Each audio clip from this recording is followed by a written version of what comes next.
Channel. तर आजच्या व्हिडिओमध्ये आपण थर्ड इयर कम्प्युटर सायन्स आणि एआयडीचा जो डीबीएमएस सब्जेक्ट आहे त्यातले काही आयएमपी युनिट वाईज ने का आपण क्वेश्चन बघणार आहे किंवा टॉपिक बनणार आहे ज्याच्यामध्ये एंड सेमिस्टरला आपल्याला विचारले जातात क्वेश्चन. ओके, तर पहिला आहे आपला युनिट नंबर 3.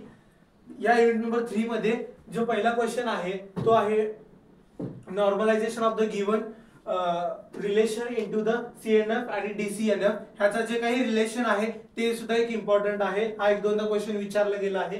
त्यानंतर explain loss joint and the dependency of the preservation with the example. हा सुद्धा रिपीटेडली विचारला गेलेला आहे, आयएमपी पॉइंट आहे. तर हा सुद्धा आपल्याला क्वेश्चन करून जायचा आहे जेणेकरून एंड सेमिस्टर मध्ये आपण नाही का क्वेश्चन जर का आला तर त्याच्या रिलेटेड तरी आपल्याला लिहिता आलं पाहिजे.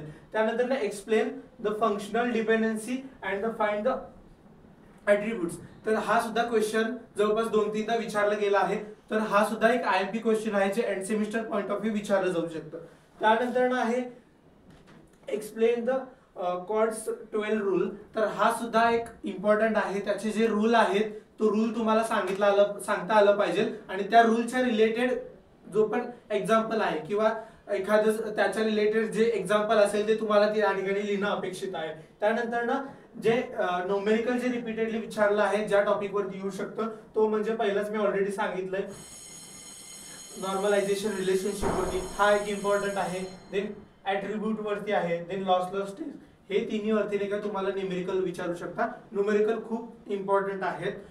तर प्रॅक्टिस ज्यावेळेस तुम्ही कराल त्यावेळेस तुम्हाला हा न्यूमेरिकल खूप इझी जाईल. ओके, त्यानंतर जो हे ते मी 3 टॉपिक सांगितले कुठला आहे नॉर्मलायझेशन, लॉस वाला आणि हा. तर ह्या युनिट मधले हे 3 महत्त्वाचे आहेत ज्याच्यावरती न्यूमेरिकल आणि थेअरी विचारले जाऊ शकतात. तर हे 3 टॉपिक तुम्हाला या युनिट मध्ये करूनच जायचं आहे. ओके, तर त्यानंतर आहे आपलं युनिट नंबर 4.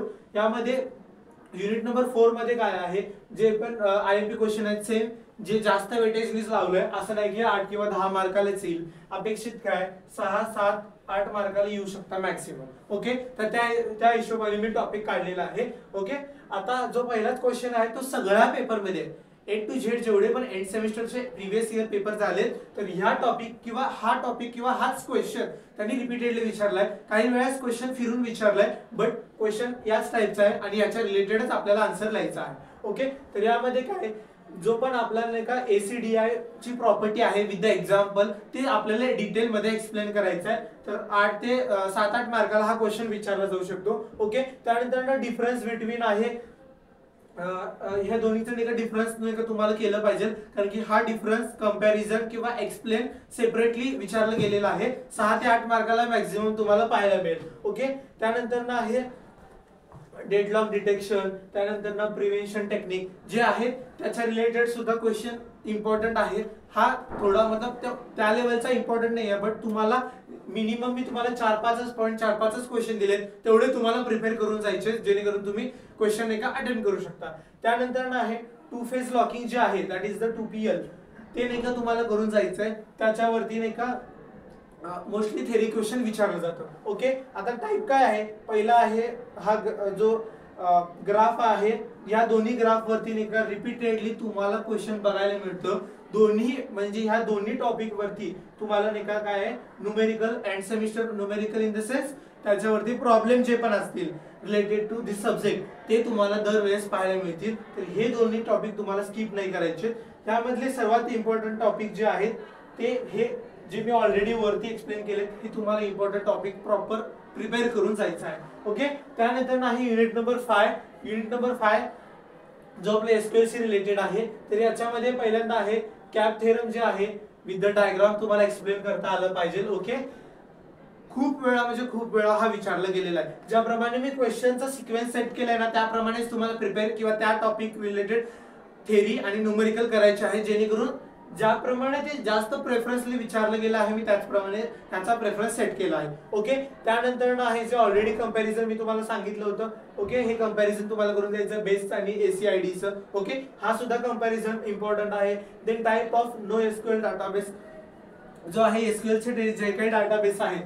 ओके, की व्हॅल्यू असतील, डॉक्युमेंट्स असतील, कॉलम असतील, ग्राफ असतील याच्या रिलेटेड तुमचं एक्सप्लेनेशन त्याच्या रिलेटेड एक्झाम्पल तुम्हाला लिहिता आलं पाहिजे. ओके, त्यानंतर एक्सप्लेन द हा जो MongoDB रिलेटेड आहे तो तुम्हाला टॉपिक करून जायचा आहे जेणेकरून हा exam point of view IMP आहे जे आपल्याला इन फ्युचर ज्यावेळेस तुम्ही प्लेसमेंट किंवा एखाद्या कंपनीसाठी प्रिपरेशनला जाल त्यावेळेस सुद्धा या रिलेटेड तुम्हाला क्वेश्चन बघायला मिळतील. ओके, त्यानंतर आहे हा डिफरन्स आहे जे अनस्ट्रक्चर्ड, स्ट्रक्चर्ड आणि सेमी स्ट्रक्चर्ड डाटा आहे त्याचा डिफरन्स तुम्हाला करून जायचा आहे. इंडिव्हिज्युअल एक्सप्लेनेशन पण विचारतील आणि कंपॅरिझन मध्ये तुम्हाला सुद्धा पाहायला मिळेल. ओके, तर त्यानंतर लास्ट आहे नीड आणि फ्युचर स्कोप किंवा फीचर्स आणि ऍप्लिकेशन जे आहेत एसक्यूएलचा तो तुम्हाला नाही का लिहिता आलं पाहिजे. ओके, तर यावरती जे प्रॅक्टिकल बेस्ड किंवा न्यूमेरिकल जे आपण आपल्याला आपलं माइंडचं इम्प्लिमेंटेशन करायचं असतं, आपलं नॉलेजचं इम्प्लिमेंटेशन करायचं असतं, तर या दोन जे टाईपचे न्यूमेरिकल आहेत त्याच्यामध्ये विचारलं जाऊ शकतं. ओके,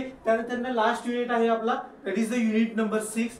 तर या युनिट नंबर 6 मध्ये क्वेश्चन कुठला आहे, ऍक्टिव्ह आणि डीऍक्टिव्ह किंवा डीऍक्टिव्ह जे डाटाबेस आहेत तर त्याचा कंपॅरिझन किंवा इंडिव्हिज्युअल एक्सप्लेनेशन सुद्धा एक्झाम मध्ये विचारलं जाऊ शकतं. ओके, त्यानंतर explain the main memory of the data set हा सुद्धा विचारला जातो 6 ते 8 मार्काला. ओके, त्यानंतर explain the semantic database. Okay, जे पण हे क्वेश्चन जे मी दिले मिनिमम मी 4-5 क्वेश्चन दिलेत प्रत्येक युनिट मध्ये ते तुम्हाला करून जायचे आहेत. ओके, मी प्रत्येक डिटेल मध्ये एक्सप्लेन करणार नाही, फक्त तुम्हाला हे पीपीटी दाखवणे इतकंच आहे की हे इम्पॉर्टंट टॉपिक आणि हे इम्पॉर्टंट क्वेश्चन आहे, याच्या रिलेटेड एक्झाम मध्ये क्वेश्चन येऊ शकतात, तर हे तुम्हाला नाही का प्रिपेअर करून जायचे आहे. ओके, त्यानंतर आहे याच्यामध्ये शॉर्ट क्वेश्चन जे आपण म्हणू शकतो की 4 ते 6 मार्काच्या रेंज मध्ये, तर याच्यामध्ये आहे सेमी स्ट्रक्चर्ड डाटा असेल, जिओग्राफिक आणि जिओमेट्रिक डाटा असेल, त्यानंतर नेस्टेड डाटा टाइप असेल, तर याच्यावरती शॉर्ट क्वेश्चन तुम्हाला विचारले जाऊ शकतात. जास्त न्यूमेरिकल या युनिट मध्ये तुम्हाला बघायला भेटणार नाही, या युनिट मध्ये फक्त तुम्हाला नाही का थेरी क्वेश्चन भेटेल युनिट नंबर 6 मध्ये. आता एक ओव्हरव्ह्यू सांगतो तुम्हाला, युनिट नंबर 3 मध्ये हे जे इम्पॉर्टंट टॉपिक आहे त्याच्यावरती तुम्हाला काय करायचंय, न्यूमेरिकल करून जायचे आणि हे थेरी 4 क्वेश्चन दिलेत मी 4-5 ते तुम्हाला तेवढे करून जायचे. Okay, that is unit number 4 मध्ये हे जे 5 क्वेश्चन आहेत ते तुम्हाला हे 5 क्वेश्चन करायचे आहेत आणि ह्या 3 टॉपिक वरती न्यूमेरिकल आहे ते तुम्हाला करायचे आहेत, म्हणजे 6 ते 8च क्वेश्चन आहेत.